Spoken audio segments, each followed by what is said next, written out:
Hi everyone, this is my name is Moses, and Moses Kibwater, that's my name, and this is an introduction to my YouTube channel.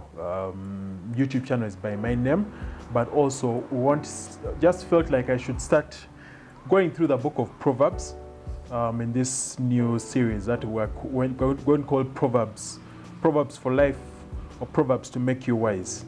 The purpose of this is to just go through the book of Proverbs together, just run through the scriptures and just look at the different things that King Solomon spoke about and so many of the other writers of the Proverbs spoke about, and just see how we can apply those truths in our lives and how we can become wiser just by going through the book of Proverbs. So today we're going to begin with Proverbs 1.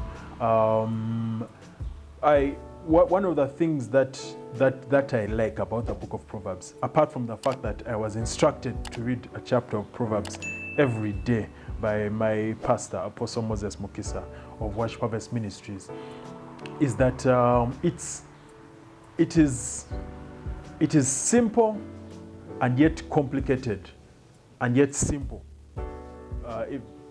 Don't know if I've confused you, but that's just take it like that. The Proverbs are simple, yet they're complicated, yet they're still simple. So it's one of those books where every verse has an application in more than one aspect of your life. Every verse can pop up and change your life. Every verse can break down the negatives of your life and can also build you up in many ways. And today we're just going to go through a bit of chapter 1, which is just a few introductory verses, just to see what the purpose of the book of Proverbs was. When it was written, what's the idea that the Lord wanted to give, sort of what's the purpose of the book, and the purpose of the book is given to us clearly in the first few verses of this book, a book of Proverbs. So the book of Proverbs, I'm going to be reading from the NKJV. That's the New King James Version of the Bible. That's the version that I typically use and that we are usually advised to use at our church, Worship Harvest Ministries. So that's what I'm going to be using predominantly, but there will also be a few other versions as well that we shall be going through, just to help us understand and comprehend the different things, different facets of the different scriptures and verses that we're going to be going through. We may not go word by word, but we'll be going through the book generally. And we're hoping that as you join me in this whole journey, you will be blessed and that you will be enriched and become wiser by having the Proverbs of life in your life. So I will start off with reading Proverbs chapter 1 verse 1. We'll just read from chapter 1 verse 1 to verse 6, and then we'll begin from there. And it says in verse 1, the Proverbs of Solomon, the son of David, king of Israel. To know wisdom and instruction, to perceive the words of understanding, to receive instruction of wisdom, justice, judgment, and equity, to give prudence to the simple, to the young man knowledge and discretion. A wise man will hear and increase learning. A man of understanding will attain wise counsel. To understand a proverb and an enigma, the words of the wise and their riddles. I'll just read that again. Verse 1 tells us, the Proverbs of Solomon, the son of David, king of Israel. So the thing that struck me was the fact that it started by saying the Proverbs. The Bible tells us that Solomon had, at the end of Proverbs, it tells us that Solomon, end of Proverbs and also in the book of Chronicles and also in the book of Kings, it tells us that Solomon had written so many proverbs, thousands of songs and other sayings on diverse topics. I will get that verse for you later. It might actually, when we get it, we shall scroll it on the screen for you. That he wrote thousands of proverbs, thousands of songs and poems, and so many other different types of sayings.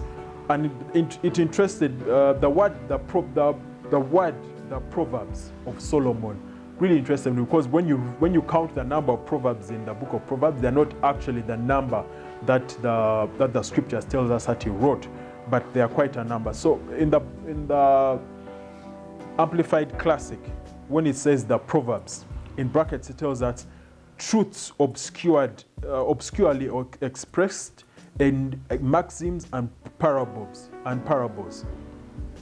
So Proverbs, when we are talking about Proverbs, we are talking about truths that are obscurely expressed, which is why I started by saying they are simple yet complicated yet simple. So it's a truth, but it is obscurely expressed. That means that we put the truth in front of you, but some of the truths are like they have gone for, what are these called? They're masqueraded as if they have masks shrouding them. They are sort of obscured. Imagine we're at a concert and there is fog. There's fog, and I'm on stage, and then there's fog, and all you're seeing is the fog and maybe flashing lights. And so the person, you're seeing the silhouette of a person, but they're obscured by the flashing lights and by the smoke on the stage. That's giving you a great picture, but then you can see through the smoke and through the lights, you can see that there is an image, there is a figure, there is a silhouette of a person. And this is what a proverb is. It's a truth that is obscurely expressed, a maxim, a parable. In other words, it has a truth beneath the surface.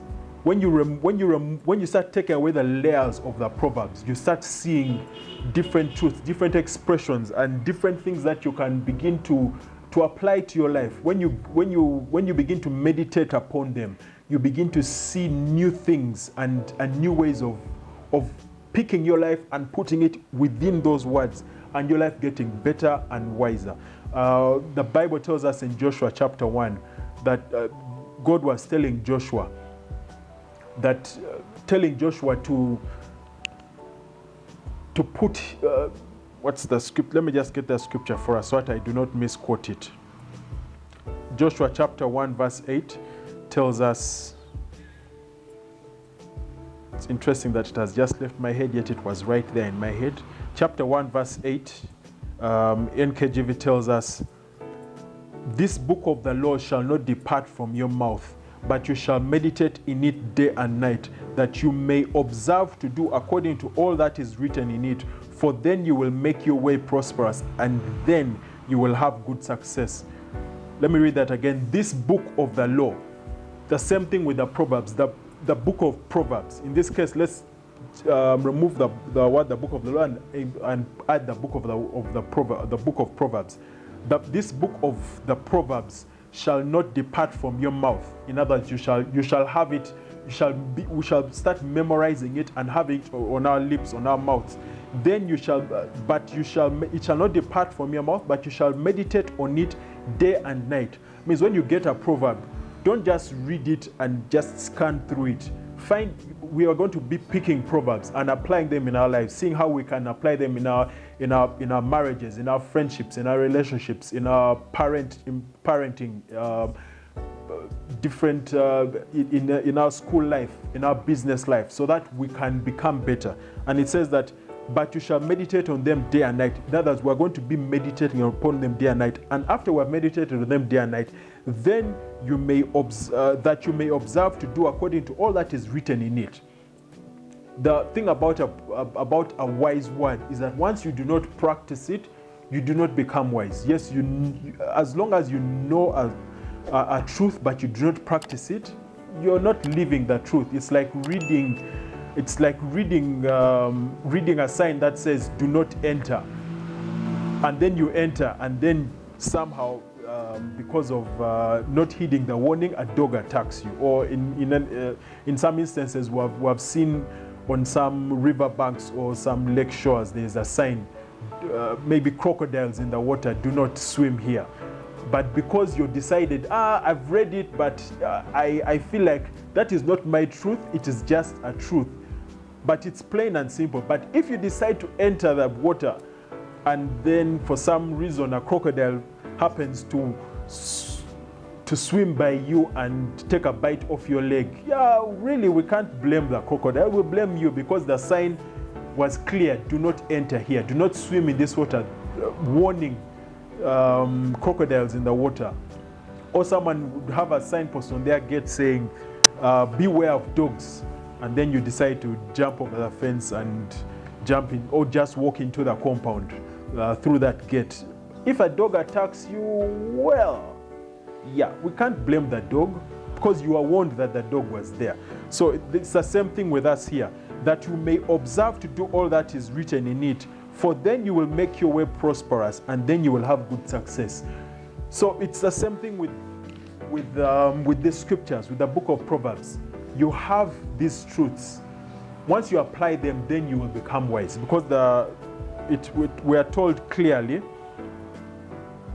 So it was telling us the Proverbs, which when we looked at them we're still on verse 1, by the way. Proverbs, truths obscurely expressed. These are the Proverbs of Solomon, the son of David, king of Israel. And the purpose of the Proverbs is to make that people may, so in the NKJV says, to know wisdom and instruction, to perceive the words of understanding. This is verse 2, to know wisdom and understanding, to perceive the words of to know wisdom and instruction, to perceive the words of understanding. The reason why the book of Proverbs was written was so that we may know wisdom and instruction, to perceive the words of understanding, to receive instruction of wisdom. This is now verse 3. So the first thing is to know wisdom and instruction. The second one is to perceive the words of understanding. So you first of all you should know words. You should know wisdom and instruction. That's the first purpose, so that you may know it. That is now you reading the sign. I now know it because it has been written down. So the purpose of the Proverbs is for you to know wisdom and understanding. The second one is for you to perceive the words of understanding. After you know wisdom and instruction, you have to perceive the words of understanding. That means that now this is now the meditation part of it. The words, according to Joshua, we were told, the words shall not depart from your mouth, because you know the words. They won't depart from your mouth when you know them. But then apart from that, you must meditate on them day and night, which is the second aspect, to perceive the words of understanding. Once you've perceived it, that means you have it's like the Bible is telling us the same thing twice. Perceiving, when you perceive, you've been enlightened. And understanding has been enlightened in your mind, in your heart, in your soul, in your spirit. When you've meditated upon these words, then verse 3, after receiving wisdom and so verse 2 says to perceive the words of understanding. Then verse 3 says to receive instruction of wisdom, justice, judgment, and equity. So after you've perceived the words of understanding, the next thing is you're going to receive instructions of wisdom, justice, judgment, and equity. So you first of all get to know, the scripture tells us clearly, the first thing is you have to know wisdom and instruction. That's number one. Number two, you perceive the words of understanding. That's when you meditate on it, you perceive them. They become enlightened. You begin to see them with understanding, if you know what I mean. And after you've seen them with a new kind of understanding, then you will receive. So you see, you start off by the words not departing from your mouth, then you meditate on them day and night. So you memorize the scripture, and then they don't depart from your mouth, and then you meditate on them day and night, and then after that is when you will start getting good success, according to Joshua 1 verse 8. It says that then it says that after you've perceived the words of understanding, then you will receive the instruction of wisdom, justice, judgment, and equity.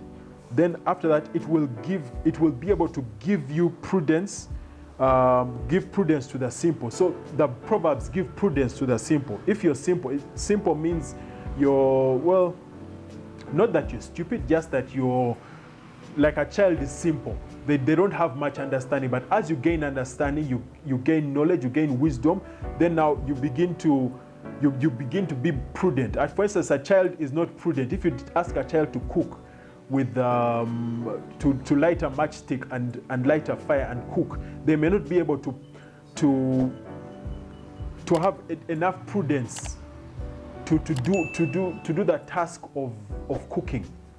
So it's the same thing with you now. Once you have received this, once you've received the instruction of wisdom, justice, judgment, and equity, then you now become, you now have prudence given to you. First you did not know, now you know. First you could not act, now you can act. Now you can cook a full meal and enjoy a nice cooked meal. Then it says in verse 5, verse 4 continues, said, to the young man, knowledge and discretion. First you are a child. As you gain wisdom and understanding through the Proverbs, you now get you receive prudence, and then you receive knowledge and discretion. You realize that as a child you're free, nothing bothers you. But as you gain wisdom and understanding, you now start having knowledge, and you begin to become more discreet. You know that there are things that you need to say at a certain time, and there are things I shouldn't be saying at a certain time. That is discretion. You know that, okay, if I'm negotiating, how do I negotiate? That is wisdom. These are things you have to understand, have to know, but you gain these things by having, but you can only have these things when you've perceived words of understanding and received knowledge and discretion. Then in verse 5 it says, the wise man will hear and increase learning. So another aspect of increasing learning. And a man of understanding will attain wise counsel. So it's not just the young man will receive, will get knowledge and discretion, but a wise man. Now the young man who is wise will now hear and increase learning. So you're hearing. So already you've been meditating, but as you're meditating, you begin to hear again. You begin to hear below the surface, and you begin to attain increased learning.